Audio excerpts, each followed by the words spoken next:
Hello and welcome to This Week. My name is Dr. Neil Sogi, and this week we're going to be taking a look at mood disorders and focusing on depression. Now, when we focus in here and we look first off at major depression, it's often referred to as the common cold of mental health because it's one of the most widespread psychological disorders diagnosed in the world. And so it's inevitable that this is something that you will deal with when working with people, and perhaps you may even experience this yourself. So within this course, we'll take a look at what is depression, how is it different from things like, for example, bipolar disorder, and what behaviors and emotions are experienced by someone that suffers from one of these diagnoses. Now, when we take a look at this, I want to highlight a few things. First off, that there are many vulnerable or at-risk young people and children that have the symptoms of clinically diagnosed mood disturbances. And oftentimes, it's best to understand these when you're working in early childhood or in child and youth care, to think of it in terms of pain-based behaviors, that these symptoms are pain-based behaviors. And so a strength-based perspective allows you to see these pain-based behaviors that come out as symptoms as coping mechanisms or attachment strategies that help the young person navigate and survive in often dangerous or threatening situations, or in a past that was dangerous or threatening in some way. So particularly with youth care workers that are working with street youth, or with youth in managed or out-of-home care settings, things like sadness and despair can often be a very normal response to the real and very significant and cumulative losses of close attachments, of family, of home, of culture, of community. And the very act of having to come into a care facility often results in a deep sadness and a withdrawal. And that's to be expected in the face of a devastating loss. And so mood disorders can have a significant impact upon the youth's day-to-day functioning and can be extremely stressful and can cause a sense of hopelessness. And we need to always be mindful that hope is essential in human life. So when we talk about mood disturbances, what we mean is that in general, in a more non-diagnostic term, that we're talking about some type of mood symptom, so excessive unhappiness or persistent elevated or irritable moods. And so children and adolescents with mood disturbances suffer from extreme or poorly regulated emotional states.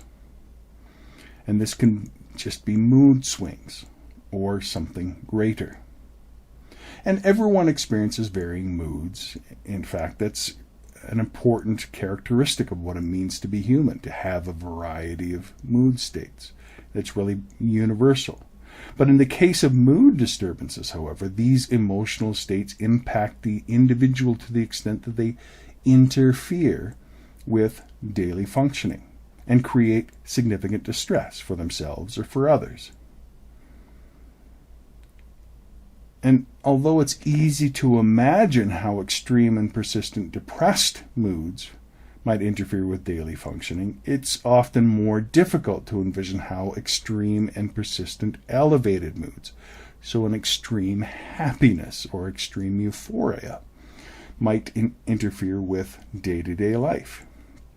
However, if extreme happiness or elevated mood results in making impulsive decisions or not considering consequences of actions, then this can cause significant risk to their health and their well-being. Now let's take a look at depressive disorders. If we think of this from a psychological perspective, Depressive disorders are characterized by sad moods, feelings of emptiness, and physical and cognitive changes that interfere with one's ability to achieve important goals and to function successfully in daily life. And they are very similar to anxiety disorders. They're often comorbid. Symptoms of depressive disorders are observed in 3 general areas, and these symptoms result from an emotional state. So the areas are the physical, so you can see things like loss of appetite or insomnia. In the cognitive areas, where there's impaired concentration, difficulty problem solving, and behavioral areas like loss of motivation, motor agitation, or retardation. Thus, depressive disorders, in a more formal diagnostic term, refers to psychological disorders that are characterized primarily by a mood disturbance. So although we can oftentimes in the field use the terms interchangeably, mood disturbances or mood disorder, they are in fact distinct. So it's important to keep that in mind.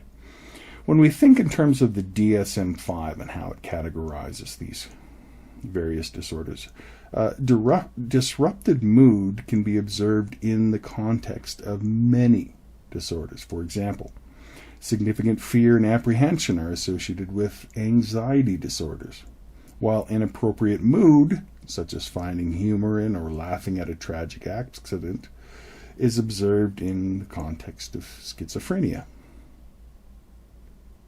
However, the DSM-5 identifies 2 major categories of mood disturbances, each we'll cover here, in which both extreme mood and disrupted emotion are the central features of the disorder. So there is depressive disorders and bipolar and related disorders. And the DSM distinguishes among the more specific aspects of these disorders, but we'll just be concerned with the depressive and bipolar here. So why are depressive disorders and bipolar and related disorders considered separately from the other mood disorders? And really the explanation, it relates to the differences in symptoms, like sad mood versus elation, and causal factors like family history and genetic factors. For example, the role of genetics appears to be more significant in bipolar and related disorders than in depressive disorders. So we need to consider these disorders as somewhat separate. And yet the diagnostic criterion for both depressive disorders and bipolar and related disorders do have something in common. Mood disturbances in both categories are based on the occurrence of mood episodes. A mood episode is the experience of some type of mood disturbance defined in relation to specific symptoms that differ from typical emotional experience. For example, a major depressive episode is characterized by depressed mood most of the day, excessive fatigue, and insomnia. In order to be diagnosed with major depressive disorder, you must have experienced a major depressive episode. Therefore, all mood disorders aren't diagnosed as distinct entities. They're the foundation on which the criteria for each of the disorders is based. And the DSM-5 identifies 3 distinct types of mood disorders.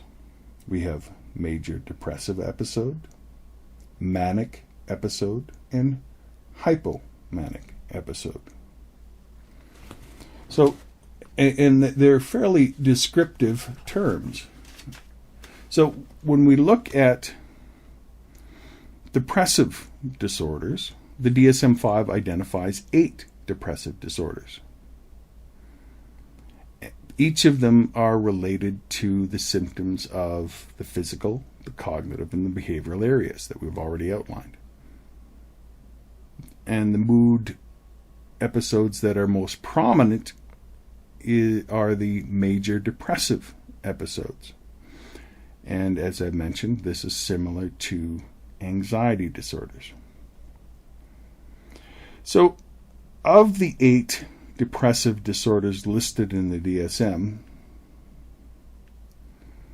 the ones that are most likely to be encountered by most of you are disruptive mood dysregulation disorder, major depressive disorder, and persistent depressive disorder, also known as dysthymia. Now, disruptive mood dysregulation disorder is a new diagnosis that hasn't appeared in the DSM before, and so there is a limited amount of research behind it, but there's enough research to include it in the nosology of the DSM. And this disorder was added in order to address concerns about the potential for the overdiagnosis of and treatment for bipolar disorder in children. And so it's characterized by anger, irritability, and frequent occurrences of behavioral discontrol. So temper outbursts associated with verbal tags and or physical aggression. And these occur in at least 3 settings. For example, the home, the school, and sports, with friends.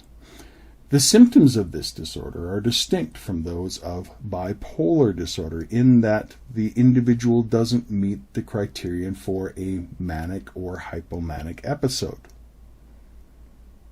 So disruptive mood dysregulation disorder can't be diagnosed together with a variety of other disorders, including oppositional defiance disorder, intermittent explosive disorder, and bipolar disorder. So it is distinct from and an option if those are brought under the radar.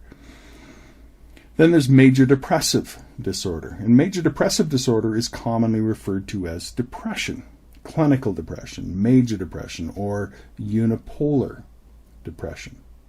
The term mood disorder is also sometimes used, although this is a more general and more of a field term, a non-diagnostic term that we would often use. So major depressive disorder is really characterized by one or more major depressive episodes. And it's really important to note that not everyone with a major depressive disorder diagnosis exhibits the same behaviors. Some of the more typical symptoms include persistent, sad, anxious, or empty feelings of hopelessness and isolation, fatigue or decreased energy, irritability and restlessness, difficulties concentrating, changes in sleep and or eating habits, and thoughts of suicide. And although the same criterion are applied to children, adolescents, and adults, some features like irritable mood, somatic complaints, unexpressed resentment and anger are more common in children and adolescents than they are in adults. And hopelessness and suicidal thoughts and actions are rare in children, but they do increase drastically during adolescence.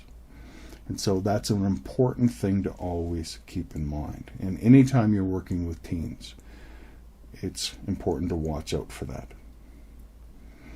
Within the depressive disorders arena, there is also persistent depressive disorder, also known as dysthymia.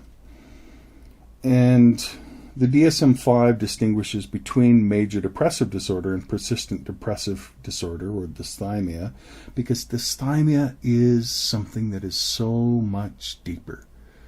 It's like the depression goes into the very bones of the person. It's similar to, but much more chronic than major depressive disorder. And it usually lasts for at least a year or more for children and adolescents that are associated with these symptoms. And youth diagnosed with this disorder have symptoms similar to those of major depressive disorder, so things like poor concentration, insomnia, low self-esteem, and they are present for at least a year. And for adults, the requirement is for 2 years, with symptoms never really seeming to remit for more than 2 months at a time. And so this can be a very, very difficult thing, a very dark time to be living with. Then there are the bipolar and related disorders. And of bipolar and related disorders, there's 2, maybe 3 areas that I think I want to talk about. One is bipolar 1, bipolar 2, and then cyclothymia.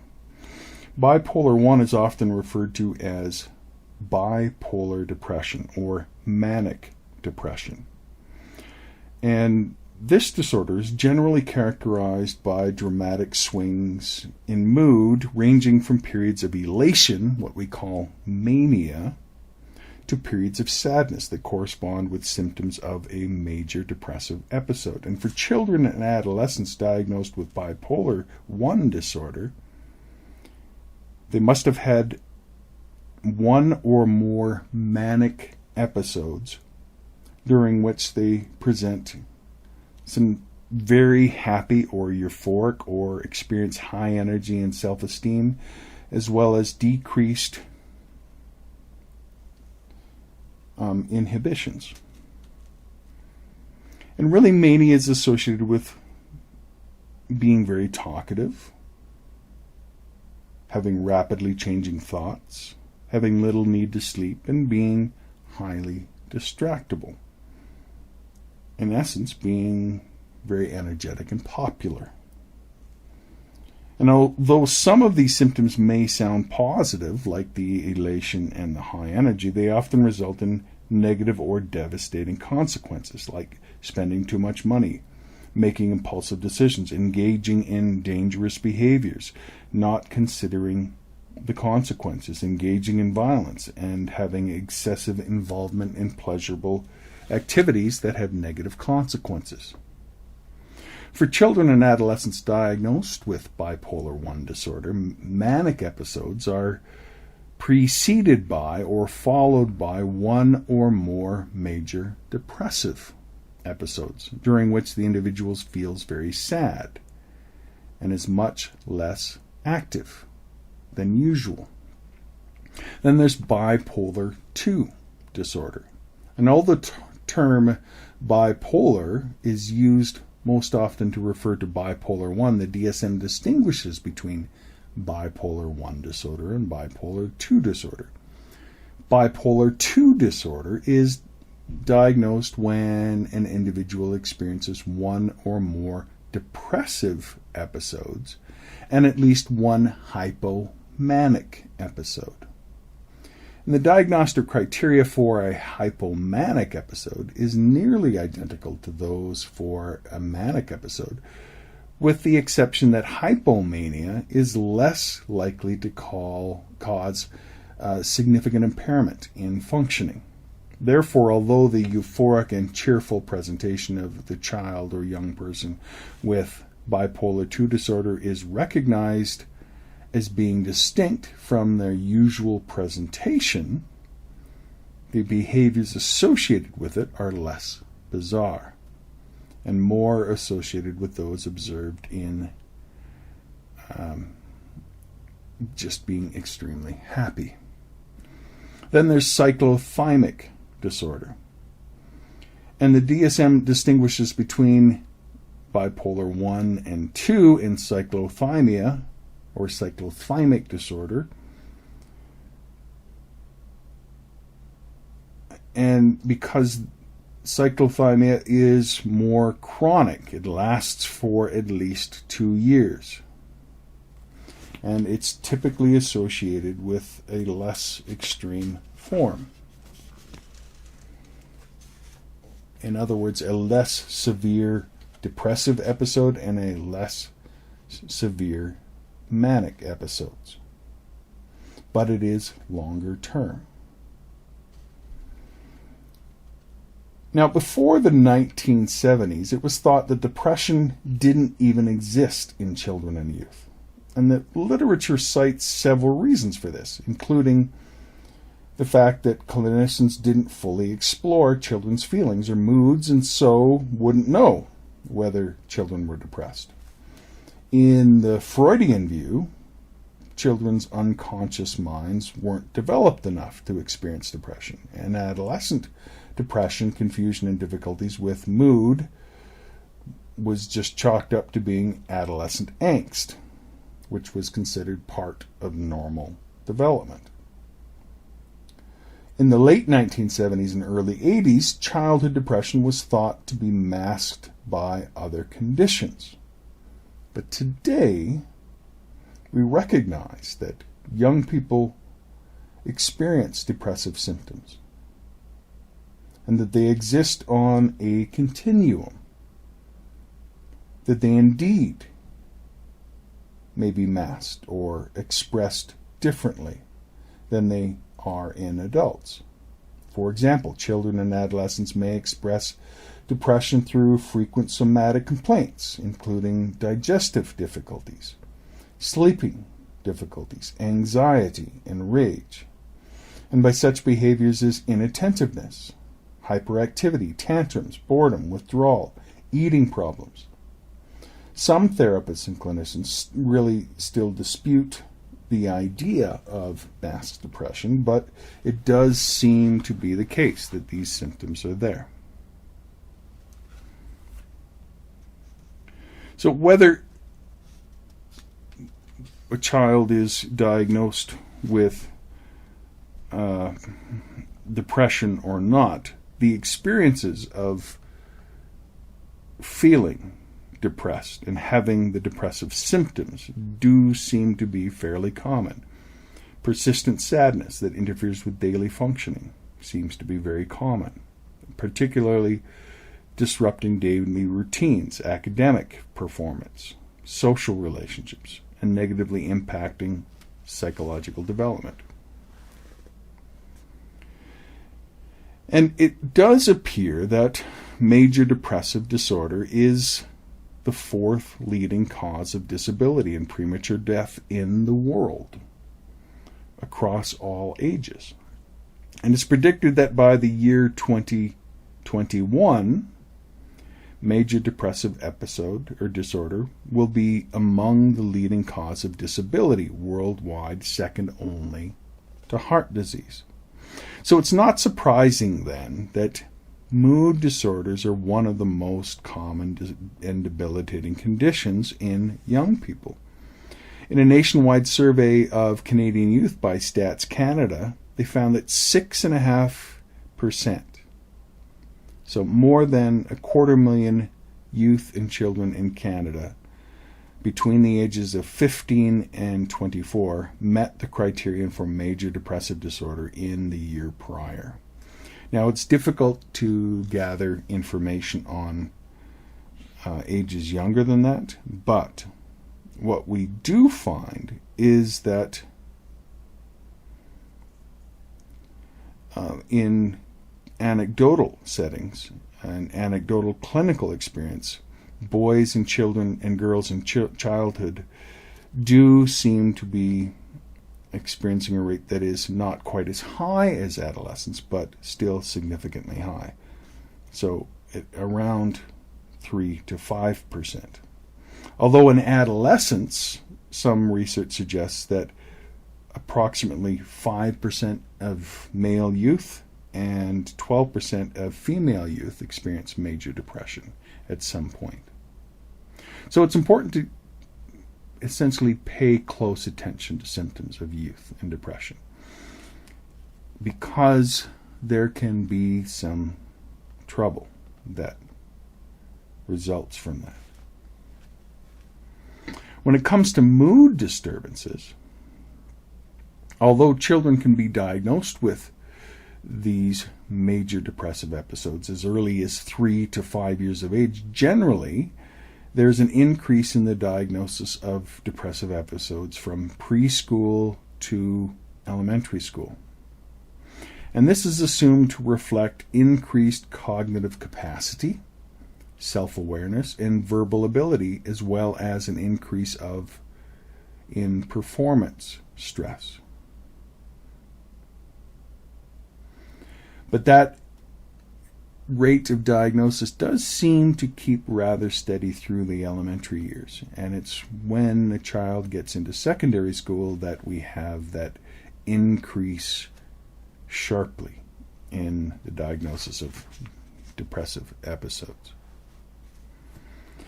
Now, when we look at this from a biological paradigm, there is clearly a relationship between the biological processes and mood disorders that we look at.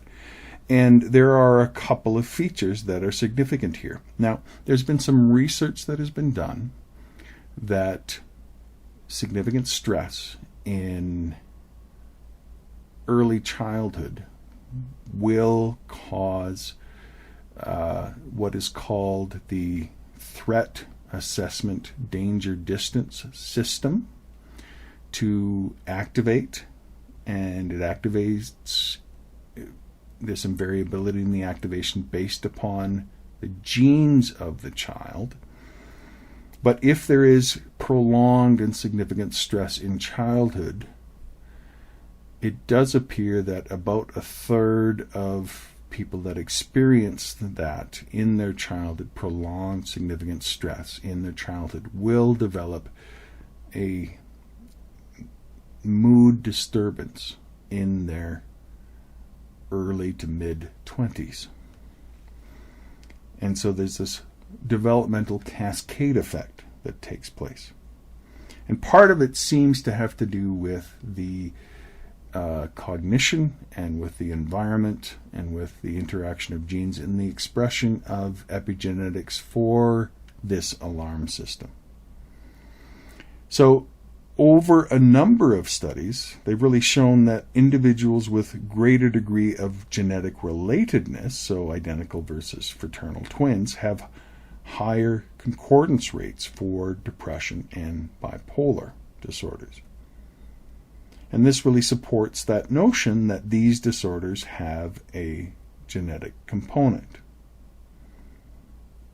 And generally, results indicate a greater genetic influence in the case of bipolar than for depressive disorders. There again, the environment does seem to play a bigger role in the mood disturbances of depression. There also seems to be some specific brain areas that are involved here. So a heightened activity in the amygdala, which engages emotion with the process. So it seems to be clear that the role of emotion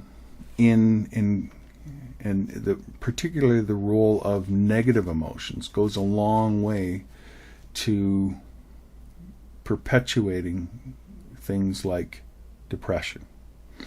And then there is clearly the neurotransmitter aspect.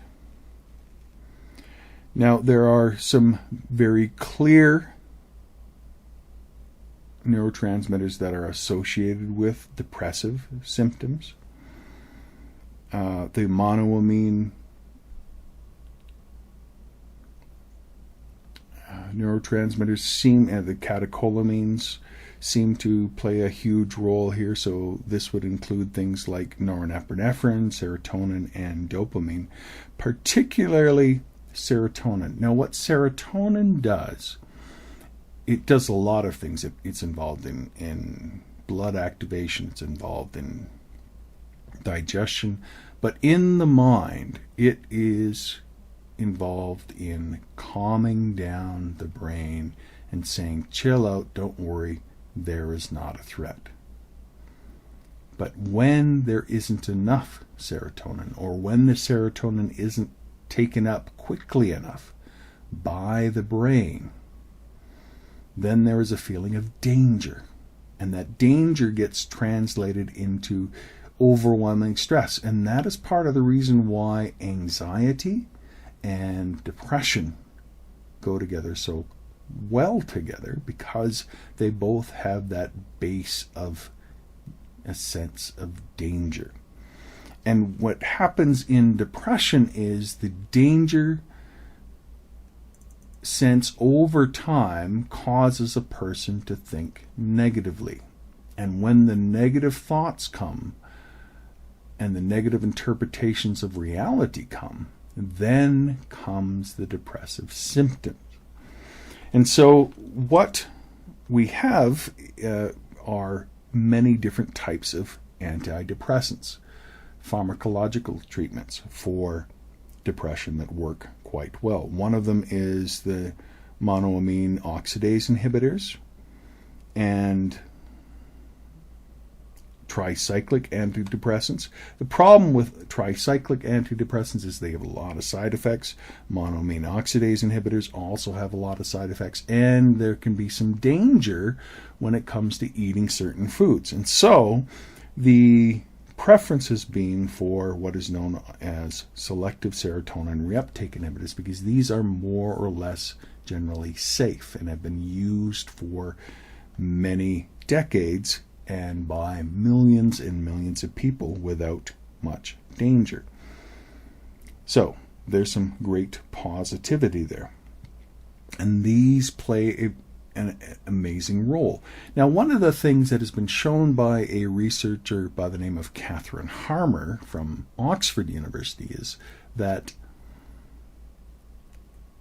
SSRIs will calm down the amygdala to the point where the amygdala does not add negative emotions to memories anymore. And you can measure this almost immediately after taking an SSRI. And over the next few weeks and months, that cumulative effect of less negative thoughts results in a lifting of the mood. So that and a release from the depressive episodes. And that is why cognitive behavioral therapy works just as well as the pharmacological interventions when it comes to depression, because it's all thinking based. Yes, there is a significant biological component and a significant genetic component, and it all ties together. So it's not just nature and nurture. It's both, with the added dimension of the attributions that the individual gives to the situation. All of that plays a huge role. And so it's important to kind of keep all of that in mind. When it comes to bipolar disorder, one of the most significant things that can be done is a medication known as lithium. And what lithium does is evens out that extreme manic and extreme depressive episodes. However, I've talked with many clients that don't like lithium for the reason that they rather enjoy their manic episodes. And they find that the lithium makes them tired because they're used to having this boundless energy. And yet it protects them from those dangerous depressive episodes that can be so harmful to them. In fact, the manic episodes can also be harmful to them. So it's important to remember that there are valid treatments for these kinds of disorders, and that we need to be mindful of taking care of children with these disorders. Now, when it comes to assessment in suicide, it's always important to ask a child if they have thoughts of suicide, if they have access, if they have a plan, and if it's possible for them to carry out that plan. those are some major risk areas that need to be considered when evaluating the risk